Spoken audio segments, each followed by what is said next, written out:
کوئی کسی چیز کا انکار کرتا ہے تو کوئی کسی چیز کا انکار کرتا ہے. کوئی معاذ اللہ تعالیٰ جنت و دوزخ کا منکر ہے، کوئی تقدیر کا انکاری ہے. کچھ لوگ ایسے بھی ہوتے ہیں جو کلمہ گو ہو کر بھی حضور کے معراج جسمانی کے انکاری ہیں. کوئی اولیاء کے، صوفیاء کے، بزرگان دین کے طریقہ تصوف کے انکاری ہیں. پھر اس سے اور آگے بڑھ جائیں تو معاذ اللہ تعالیٰ قرآن مجید ہمیں بتاتا ہے کچھ ایسے بھی تھے جو نبیوں کے، رسولوں اور پیغمبروں علیہم السلام کے انکاری تھے. نقل کفر نہ باشد. کچھ لوگ تو اللہ کا بھی انکار کرتے ہیں، وجود باری تعالیٰ کے ہی سرے سے قائل نہیں ہیں. تو اس دنیا کے اندر بہت سارے مذاہب، بہت سارے لوگ اور بہت ساری چیزوں کا لوگ انکار کرتے ہیں. ایک چیز ایسی ہے جس کا کوئی منکر نہیں، ایک نظریہ ایسا ہے جس کا کوئی انکار نہیں کرتا، اور وہ کیا ہے؟ وہ موت ہے. کوئی کسی مذہب سے تعلق رکھتا ہو، کسی گروہ سے تعلق رکھتا ہو، کسی فرقے سے تعلق رکھتا ہو، کسی بستی، کسی ملک، کسی جگہ کا رہنے والا ہو، اس بات کا قائل ہے کہ بہرحال موت آئے گی، بہرحال دنیا سے جانا ہے، بہرحال ایک دن گلشن حیات کو سمیٹنا ہے. کوئی امیر ہو تب بھی، غریب ہو تب بھی، دانا ہو تب بھی اور نادان ہو تب بھی، عمل کرنے والا ہو تب بھی، بے عمل ہو تب بھی، غیر معروف ہو تب بھی، اور اس کے نام کا زمانے میں ڈنکا بجتا ہو تب بھی، بہرحال دنیا سے جانا ہے، بہرحال رخت سفر باندھنا ہے، بہرحال ایک دن سارا کچھ سمیٹنا ہے. لیکن ایک تھوڑا سا فرق ہے. کافر کہتا ہے مریں گے تو فنا ہو جائیں گے، اور مومن کہتا ہے کہ اصل زندگی ہی مرنے کے بعد شروع ہوگی. ابھی تو ہم کتاب کا مقدمہ دیکھ رہے ہیں. ایک کتاب ہوتی ہے پوری، ایک شروع میں اس کا مقدمہ ہوتا ہے کہ اس کتاب کے اندر ہم یہ ثابت کرنا چاہ رہے ہیں. ابھی تو یہ جو زندگی ہے یہ مقدمہ ہے اس زندگی کا جو اللہ تعالیٰ جنت میں انسان کو دائمی، ابدی اور ہمیشہ کی زندگی عطا فرمانے والا ہے. عام لفظ ہم نے سنا اور زبان زد خاص و عام ہے یہ جملہ کہ دنیا آخرت کی کھیتی ہے. فصل کاٹیں گے وہاں جائیں گے. دنیا میں تو آئے ہیں اعمال کرنے کے لیے، اپنے اپنے حصے کا کام کرنے کے لیے. اچھا کمال یہ ہے کہ جس نے دنیا بنائی ہے نا، جو خالق ہے، جو مالک ہے، جو رازق ہے، وہ ایک ترتیب سے چیزوں کو تخلیق کرتا ہے نا. پہلے دادا، پھر بیٹا، پھر اس کے بعد پوتا. اس نے مرتب کیا نا چیزوں کو، پہلے کیا بنایا اور بعد میں کیا بنایا. ایک ترتیب ہے نا. بنانے والا کہتا ہے کہ الذی خلق الموت والحیات، میں نے موت پہلے بنائی ہے، زندگی. یہ ترتیب دیکھیے بنانے کی. الذی خلق الموت والحیات لیبلوکم ایکم احسن عملا. وہ ذات جس نے موت اور حیات کو پیدا کیا تاکہ پتہ چلے تم میں اچھے عمل کون کرتا ہے. بنانے والے نے بنائی ہی موت پہلے ہے. کبھی ہمارے دیہاتوں میں کوئی بیٹا الگ ہوتا تھا یا ویسے کہیں کسی کا مکان تبدیل کرنے کا ارادہ ہوتا تھا تو گھر کے بڑے بوڑھے ایک لفظ بولتے تھے. اب تو لوگ موت کا لفظ بھی ادا نہیں نہ کرتے، ڈرتے ہیں، خوف کھاتے ہیں. کوئی موت کی بات کرے تو کہتے ہیں اچھی بات کرو. بھئی موت سے زیادہ اچھی بات کون سی ہو سکتی ہے؟ یہی تو وہ ایک چیز ہے، ایک پل ہے جس سے گزریں گے تو اللہ کی بارگاہ میں حاضر ہوں گے اور مدینے والے محبوب کی زیارت کریں گے. تو آپ کہہ رہے ہیں کہ جناب اچھی بات کریں. پرانے بڑے بوڑھے بزرگ جب کوئی نیا مکان خریدتے تھے یا کسی نئی جگہ شفٹ ہوتے تھے تو کہتے تھے گلی ایسی ہونی چاہیے کہ مرنے والے کی چارپائی تو گزر سکے، جانے والے کی میت تو گزرے. اچھا بھائی مکان تو زندگی کے لیے لیا جا رہا ہے، گھر تو زندگی کے ایام گزارنے کے لیے لیا جا رہا ہے، آپ موت کی بات کر رہے ہیں. تو میرا خیال ہے ان کا فلسفہ اس لیے درست تھا کہ قرآن کہتا ہے الذی خلق الموت والحیات، بنانے والے نے بنائی ہی موت پہلے، یہ پہلے بنائی، اور پھر یہ کہ کوئی بچے گا، پھر یہ کہ کوئی ایسا ذی روح ہے جس میں جان تو آئی ہو موت نہ آئے۔ کلو نفس ذائقۃ الموت، ہر ذی روح نے، ہر جان نے موت کا ذائقہ چکھنا ہے۔ باقی زندگی میں ذرا مطلب ڈیوٹی اس طرح کی کرے، ذائقہ ذائقہ ہی ہوتا ہے، کڑوا بھی ہوتا ہے اور میٹھا بھی ہوتا ہے، پسندیدہ بھی ہوتا ہے اور ناپسندیدہ بھی ہوتا ہے، ذائقہ نہایت شاندار بھی ہوتا ہے، ہاں نہایت شاندار بھی ہوتا ہے اور نہایت بد مزہ بھی ہوتا ہے ذائقہ۔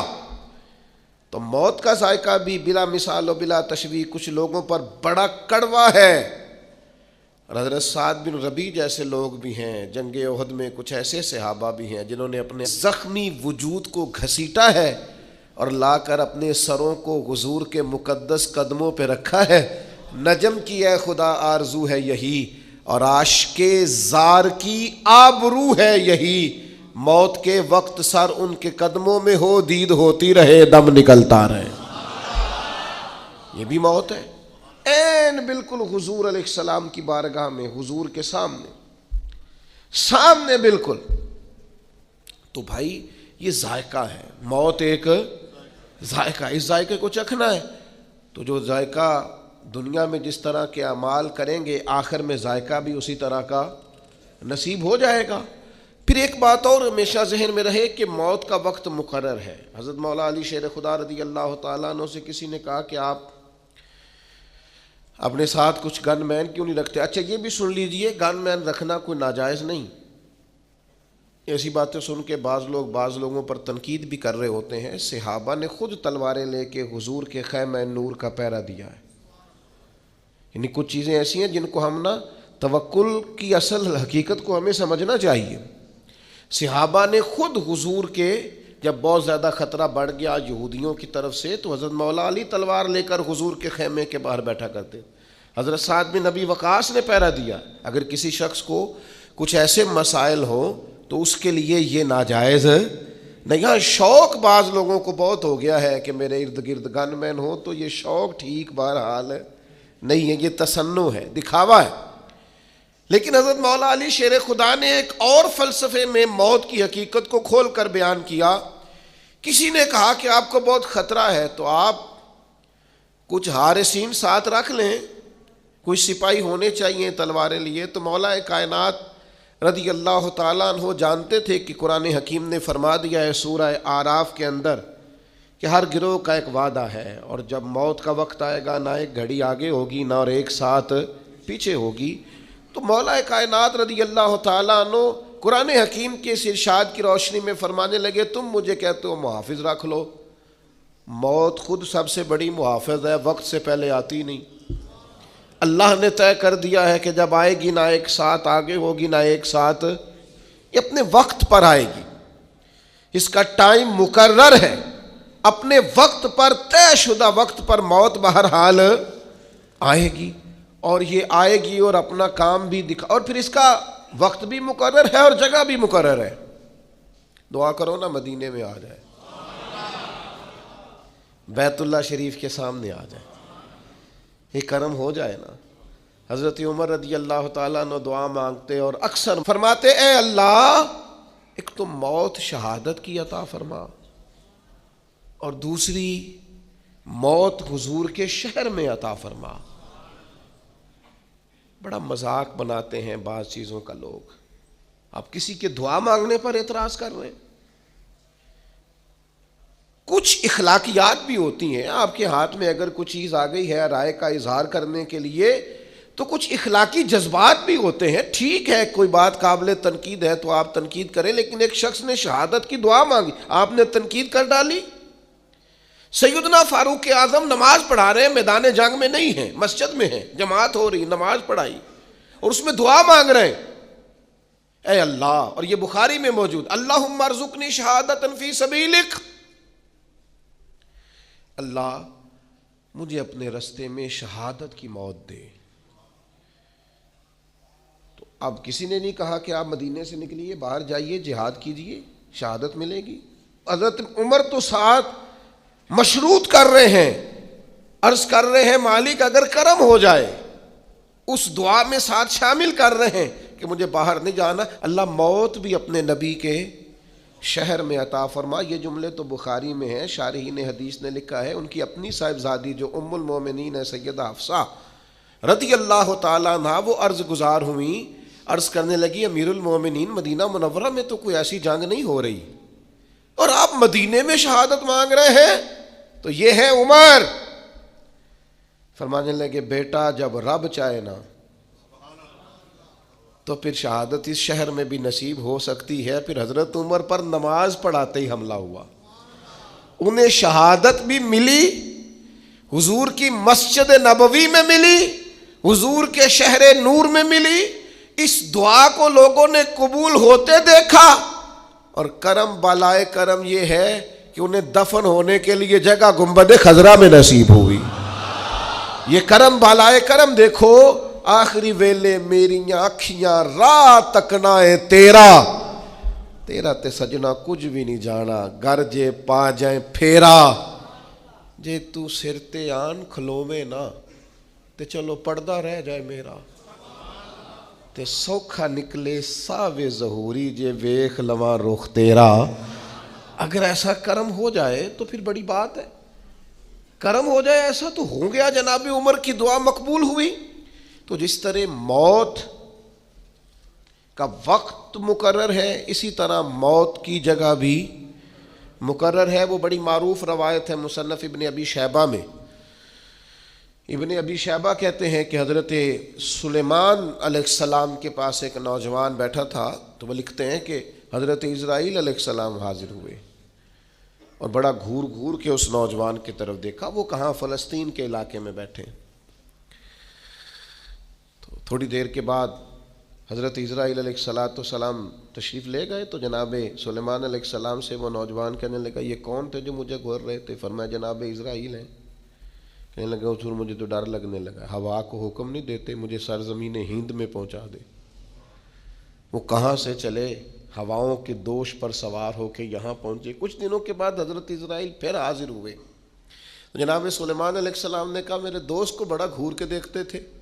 عرض کی حضور بڑا پریشان تھا، دل میں خیال آتا تھا حکم تو یہ ہے کہ ہند میں روح قبض کرنا، اور یہ فلسطین میں بیٹھا ہے اور مجھے اگلی روح اس کی قبض کرنی ہے۔ تو حضرت سلیمان کہنے لگے یہ حکمت ہے نا مالک کی غالب آئی، جہاں اس کا وقت تھا وہیں جانے کی اس نے خواہش ظاہر کر دی، اور وہ سینکڑوں اور ہزاروں میلوں کا سفر ہوا کے دوش پر سوار ہو کے وہاں پہنچ گیا۔ عزیز دوستو، وقت بھی مقرر ہے اور جگہ بھی۔ ہاں ایک بات ضرور ذہن میں رکھیں کہ بہرحال کچھ لوگ ایسے ہیں جو موت سے ڈرتے ہیں، زیادہ تر وہ لوگ موت سے ڈرتے ہیں جن کے پاس سہولیات زیادہ ہیں، زندگی آسودہ ہے، جنہوں نے بہت ساری آسانیاں اپنے ڈرائنگ روم میں جمع کر لی ہیں، بہت اپنے ماحول کو انہوں نے آرام دہ کر لیا ہے، وہ موت سے بہت زیادہ خوف کھاتے ہیں، وہ ڈرتے ہیں۔ موت کا ڈر انسان کو بزدل بنا دیتا ہے۔ ایک دفعہ بھی زندگی میں کلمہ حق نہیں کہہ سکتا بندہ، وہ کچھ لمحوں کے لیے بھی احقاق حق کے لیے کھڑا نہیں ہو پاتا۔ موت کا خوف لوگوں کو رات کی نیند ان کی لے جاتا ہے، موت کا ڈر وہ اس طرح سے انسان کے گرد شور کرتا ہے جیسے کوئی سانپ پھنکار رہا ہو۔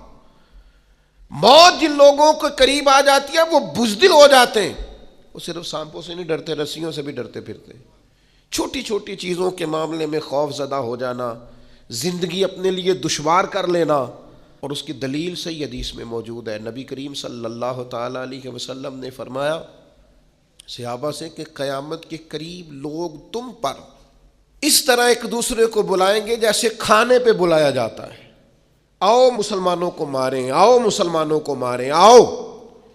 لوگ دعوت دیں گے مسلمانوں کے قتل عام پر۔ تو چونکہ صحابہ جذبہ جہاد سے معمور لوگ تھے، ان کے اندر تو ہر وقت ولولہ رہتا تھا، وہ تو شہادت کی آرزوئیں لیے، کبھی بدر میں، کبھی احد میں، کبھی خندق میں، کبھی حنین میں، ہر جگہ وہ تیار بیٹھے رہتے تھے۔ تو عرض کی یا رسول اللہ ایسے کیسے ہو جائے گا؟ کیا ہم لوگ تھوڑے ہو جائیں گے؟ مسلمان محدود ہوں گے؟ فرمایا تم تو بڑی تعداد میں ہوگے، مسلمانوں کی کثرت ہوگی، 56 کے قریب اسلامی ممالک۔ تو یا رسول اللہ پھر کافر ہم پر کیسے لوگوں کو بلائیں گے؟ تو فرمایا تمہیں وہن ہو جائے گا، کمزوری آ جائے گی۔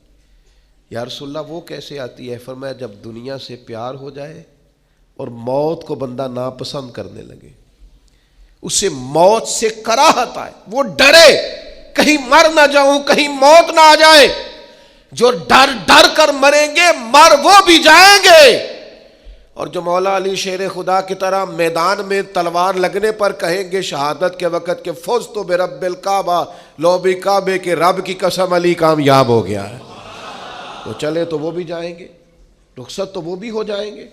تو زندگی تو ان کی بھی بیت گئی، لیکن کچھ ایسے لوگ ہوتے ہیں، حضرت علی فرمایا کرتے تھے علی نہیں گھبراتا، علی موت پہ جا گرے یا موت علی پہ آ گرے، ہم نہیں گھبراتے، یہ بس یہ آنی تو ہے، یہ گھر میں بھی آئے گی، بستر پہ بھی آئے گی، ہاسپٹل میں بھی آئے گی۔ تو کیا شان ہے کہ حسین ابن علی کا سر کٹ بھی گیا ہے پھر بھی سب سے اونچا ہی نظر آتا ہے، پھر بھی اونچا ہی نظر آتا ہے۔ بھائی خوف نہیں، موت کی جگہ بھی مقرر ہے، وقت بھی مقرر ہے، اور یہ طے ہے۔ اور آپ مجھ سے ناراض نہ ہوئیے گا، اتنے زیادہ دعوے نہیں کرنے چاہیے میرے بچوں کا کیا بنے گا۔ آپ راضی ہیں بچوں کے؟ میرے گھر کا بنے گا کیا ہے؟ آپ کیا ہے؟ ہم بھلا ہم پالتے ہیں بچوں کو، جن کے والدین ان کے پیدائش سے پہلے انتقال کر جاتے ہیں۔ کبھی ان لوگوں کو دیکھو کتنے کتنے بڑے انقلاب برپا کیے ہیں ان لوگوں نے۔ وہ ہمارے علماء نے مسئلہ لکھا ہے، فرمایا جس کے والدین موجود ہوتے ہیں نا، اس کی بھی رب ہی پرورش کرتا ہے، لیکن بالواسطہ کرتا ہے ماں باپ کے ذریعے سے۔ لیکن فرمایا جس کے ماں باپ کو لے جاتا ہے نا، یتیم ہو جاتا ہے، اس کی تو ڈائریکٹ رب کریم پرورش فرماتا ہے، وہ تو بلا واسطہ ہے۔ اب تو اللہ تبارک و تعالیٰ کا کرم ہی اس کی نگہداشت کرتا ہے، اب تو اللہ کی رحمت کا حصار اس کے گرد ہوتا ہے۔ موت کے معاملے میں اپنے آپ کو مضبوط کرے، ذہنی طور پر طاقت۔ 2 حدیثیں کنز المال سے عرض کرنی ہے، آپ نے یاد رکھیں گے انشاءاللہ تعالی۔ ایک تو حضور نے فرمایا الموت ریحانۃ المومن، فرمایا موت مومن کے لیے گلدستہ ہے، اور دوسرا فرمایا الموت تحفۃ المومن، موت مومن کے لیے تحفہ ہے۔ سمجھو نا یار، یہ دونوں روایتیں کنز المال میں موجود۔ موت مومن کے لیے گلدستہ ہے، موت مومن کے لیے تحفہ ہے۔ اور بول پڑے درویش، وہ کہنے لگے موت تو ایک پل ہے، پل سے گزریں گے تو مدینے والے محبوب کی زیارت نصیب ہو جائے گی، اللہ کا دیدار نصیب ہوگا، گزریں گے تو۔ یہ ایک پل ہے، آج پھولے نہ سمائیں گے کفن میں آسی، قبر کی رات تو ہے ان سے ملاقات کی رات۔ وہ بھائی موت دیکھیں نا، وہ جو ہمارے صوفیاء کہتے ہیں نا موت قبل ان تموت، تم پتہ کیا کرو، اگر تم چاہتے ہو نا موت پھول بن جائے، اگر تم چاہتے ہو نا کہ موت تحفہ بن جائے، تو اس طرح کرو موتو قبل ان تموت، مرنے سے پہلے مر جاؤ، مرنے سے پہلے فنا کر دو ناجائز خواہشات کو، مار ڈالو اپنے اندر سے تکبر کو، مار ڈالو ہرس کو، ہوس کو، طمع کو، لالچ کو، عداوت کو، بغض کو، غیبت کو، اسے مار ڈالو۔ حضرت سلطان باؤ رحمت اللہ علیہ فرمانے لگے کیتی جان حوالے رب دے، اساں ایسا عشق کمایا ہے، مرن تو پہلو ہی مر گیا، باہو تا مطلب نو پایا ہے نے پہلے ہی۔ تے وارث شاہ وہ کدوں پھر مر دے جنہ کیتیاں نیک کمائیاں نے، مرن تو پہلو ہی مر گئے، باہو تا مطلب نو پایا۔ او بھائی جو چیز ختم کرنے والی ہے اسے ختم کرتے نہیں۔ اور ایک اور حدیث بھی سناؤں آپ کو مومن کی موت کے تعلق سے، اس کو امام بہقی نے لکھا ہے، نبی پاک صلی اللہ تعالی علیہ وسلم نے فرمایا موت مومن کے لیے گناہوں کا کفارہ ہے. مومن کو کوئی بھی تکلیف آتی ہے تو گناہ معاف ہوتے ہیں نا. حضور نے فرمایا کانٹا بھی چبھے تو گناہ معاف ہوتے ہیں. تو موت کی سختی مومن کے گناہ معاف کراتی ہے. یہ کیسی چیز. اعلیٰ حضرت فاضل بریلوی رحمت اللہ تعالیٰ علیہ فرماتے ہیں بہت سارے بندے ایسے ہوتے ہیں جن کے ذمہ گناہ ہوتے ہیں، لیکن جب ان کا انتقال ہو جائے تو رب ان کے صغائر کو اپنے فضل سے معاف کر دیتا ہے، وہ طیب و طاہر ہو جاتے ہیں. ہاں حقوق العباد کا کوئی مسئلہ نہ ہو، ایسا کوئی مسئلہ نہ ہو جو بندے کے حق سے تعلق رکھتا ہو، باقی اللہ تعالیٰ معاف کر دیتا ہے. کیوں؟ اس لیے کہ موت مومن کے لیے کفارہ بن جاتی ہے. اس کی سختی، اس کی تکلیف انسان کے گناہوں کو. ایک اور بھی چھوٹی سی بات آپ کو سمجھا دوں برسبیل تذکرہ، یہ بھی چھوڑ دیں کہ فلانے کا چہرہ بڑا نورانی تھا اور فلانے کی حالت جو تھی وہ اس طرح کی تھی. کسی کا نورانی چہرہ بتانا تو جائز ہے مرنے کے بعد، لیکن اگر کسی شخص کے چہرے پر بظاہر بیماری کی وجہ سے یا کسی اور وجہ سے کوئی آثار اور ہوں تو اس کا مطلب یہ نہیں کہ بندہ برا ہے. یہ ہم اپنے سے بھی طے کر لیتے ہیں نا چیزیں، یہ انداز بھی درست نہیں ہے. بلکہ ہمارے فقہاء نے لکھا ہے غسل دینے والے پر ضروری ہے کہ اچھی بات دیکھے تو بتائے، اور اگر کوئی ناگوار بات دیکھے تو چھپائے. ضروری نہیں ہوتا کہ سارے چہرے چمکدار ہی ہوں، کچھ اس کی حکمت بھی ہوتی ہے. بڑی معذرت کے ساتھ سید الشہداء حضرت امیر حمزہ ہیں رضی اللہ تعالی عنہ، 70 بار جنازہ پڑھا ہے نبی پاک نے ان کا. ہمیشہ حضور احد کے شہیدوں کے مزارات پہ جاتے، جناب ابو بکر جاتے، جناب عمر جاتے، جناب عثمان جاتے، مولا علی جاتے. لیکن حضرت امیر حمزہ کی شہادت تو اس طرح ہوئی تھی کہ ناک کاٹ دیا گیا تھا، آنکھیں نکال دی گئی تھی، ان کا کلیجہ نکال کے چبا لیا گیا تھا. تو جو سب سے بڑے شہید ہیں ان کی تو بظاہر حالت یہ تھی، تو کیا اس پر لوگ جج کریں گے؟ کیا ہم ظاہری صورت پر جج کریں گے؟ اس لیے جو فیصلے حشر میں رب نے کرنے ہیں نا، وہ مہربانی کریں دنیا میں کرنے چھوڑ دیں. جو ہمارا ذمہ نہیں ہے اس پر کلام نہ کریں. جو باتیں عند اللہ ہیں ان کو عند اللہ چھوڑ دیں. ہو سکتا ہے کچھ چہرہ بھی غم زدہ ہو، جب قبر میں حضور کی زیارت کرے تو پھر تازہ دم ہو جائے. یہ دیکھیں نا میاں صاحب کہتے ہیں مرن تو بعد دو مکھڑا میرا ہو جاوے جے تازہ، پھر سمجھ لینا محبوب میرے نے آن پڑے ہے جنازہ. تو بھائی اچھی طرح اس بات کو سمجھ لیں اور اس کو یاد رکھیں کہ ہو سکتا ہے وہ جس کا چہرہ آپ کو بظاہر مغموم لگ رہا تھا اور آپ کو بظاہر لگ رہا تھا کہ وہ چہرہ جو ہے اس وقت تازہ دم نہیں ہے، تو ہو سکتا ہے کسی کے انتظار میں ہو اور انتظار کی شدت نے یہ حالت کر دی ہو. جب دیدار ہوگا تو تازگی بھی آئی جائے گی، جب کرم ہوگا زیارت ہوگی تو نکھر بھی جائیں گے. اس لیے خود سے فیصلے نہ کریں. بعض لوگ خود سے فیصلے کرنے لگ جاتے ہیں، یہ انداز بھی درست. چلے بات آ گئی ہے، ایک بات اور عرض کروں. آج کل جنازوں پر بھی فیصلہ ہوتا ہے، فلانے کا بہت بڑا جنازہ تھا، بہت اچھی بات ہے. لیکن اگر جنازے بھی لوگ تعلقات کی بنیاد پہ پڑھیں اور امیروں کے بڑے ہو جائیں اور غریبوں کے چھوٹے ہو جائیں تو فقط جنازوں پر تو فیصلہ نہیں نہ ہوگا. صحابہ میں عظیم ترین ہستی ہے حضرت ابو ذر غفاری کی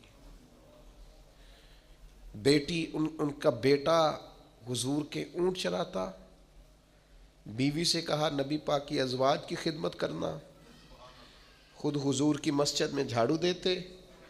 میرے نبی پاک نے فرمایا زمین کے اوپر آسمان کے نیچے میرے ابو ذر غفاری سے سچا بندہ کوئی نہیں. جنازہ 5 لوگوں نے پڑھا ہے. جاؤ ایسی کسے دیکھو جی نہیں جلاگتے. نہ کوئی ساڈا دردی، اپنی اکیلے رہتے تھے بیوی کے ساتھ ربضہ میں. اپنی اہلیہ سے کہا میرا انتقال ہو جائے تو کفن کے لیے بھی کسی کو تکلیف نہ دینا، یہی میرا کمبل دھو کے اس میں کفن دے دینا اور کھڑی ہو جانا، اللہ بندے بھیج دے گا.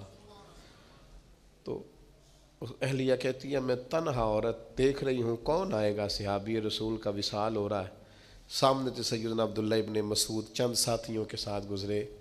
ایک عورت کو پریشان دیکھ کے پوچھا بہن کیوں کھڑی ہو؟ کہنے لگے شخصیت کا انتقال ہو گیا ہے، جنازہ پڑھ دو گے؟ تو عبداللہ ابن مسعود نے کہا کون ہے؟ آگے بڑھ کے دیکھا تو کہا اللہ اکبر اللہ اکبر اللہ اکبر.